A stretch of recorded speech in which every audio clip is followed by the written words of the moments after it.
নবী করিম সাল্লাল্লাহু আলাইহি ওয়াসাল্লামকে আল্লাহ তাআলা বলেছেন, হে নবী আপনি বলেন, আহলে বাইতদেরকে বলেন যে আমি তোমাদের কোনো উপকারে আসবো না।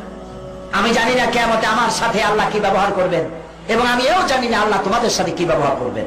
উনি নিজে বলছে আমার নবী হাসর, আমি যদি ইউটিউব এখন চার্জ দিবেন, এখন চার্জ দেন বইয়ে থেকে এখন চার্জ দিবেন, সে দেখবেন আমার নবীর শাফাত নিয়ে কি বলছে।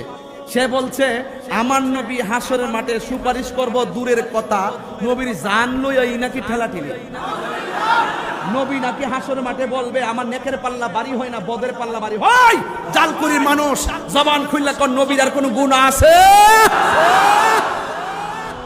তো যেই ব্যক্তি আমার নবীর শাফাত মানে না, যেই ব্যক্তি আমার নবীকে গুনাহগার বলে, নফসি নফসি বলে কাঁদবে, নেকের পাল্লা ভারী হয় না, বদের পাল্লা ভারী হয়, নবীরে পেরাশানিতে ফেলায়, পেরাশানিমূলক শব্দ উচ্চারণ করবে, তার কি ঈমান আছে?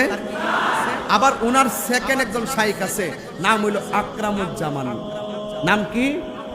আকরামুজ্জামান। সে বলছে যে বলবে আমার নবী জিন্দা, ওই জিন্দা নবীর আমি তালাক দিলাম। এই জালকুড়ির মানুষ জবান খুললা বলেন আমার নবী কি জিন্দা না মরা? তো আমার নবীর জাত সিফত সম্পর্কে যারা মন গড়া বানোয়াট কথা বলে, দলিলের বাইরে কথা বলে ইমান ধ্বংস করতে চায়, তাদের হাত থেকে জনগণকে সতর্ক করা কি অন্যায়?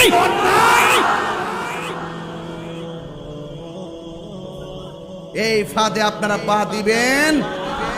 মসজিদে যারা জোরে আমিন কয়ে তাকে বলবেন, বুঝাইবেন। ইমাম সাহেব আছে, দলিল দেখাই দিবেন। আমরা যখন নামাজের দোয়া লিন কই, ফেরেশতারা একসাথে আমিন কয়। ফেরেশতারা কি আমিন যে আপনি কানে শুনেননি?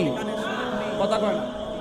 ফেরেশতারা যদি জোরে কইতো আমিনটা কানে শুনতাম, তাহলে আপনারা জোরে লাগাই দিতেন। ফেরেশতা আমিন কিন্তু আমিন কি জোরে না আসতে?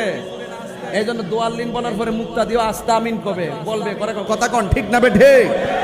সেই জন্য যুবক ভাইরা আমার, আমি কাহারও বিরুদ্ধে বলতেছি না, আমি জাতিকে জাগ্রত করার জন্য কথা বলছি।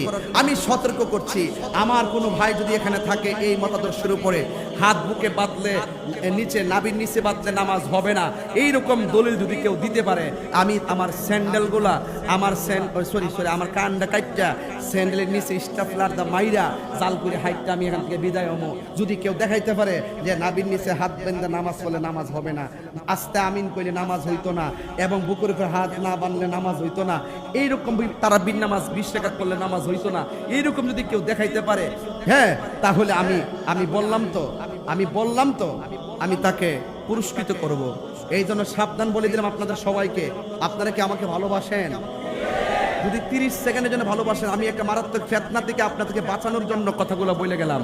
এখন বর্তমানে একটা বেশ আহলে কোরআন, আর একটা হলো আহলে হাদিস। একটা কি আহলে কোরআন, এরা কোরআন মানে হাদিস মানে না, এরা কোরআন মানে হাদিস মানে না, এবং আমার নবীর শ্রেষ্ঠ নবী মানে না। আর জোরে নাউজুবিল্লাহ, জোরে গণ না।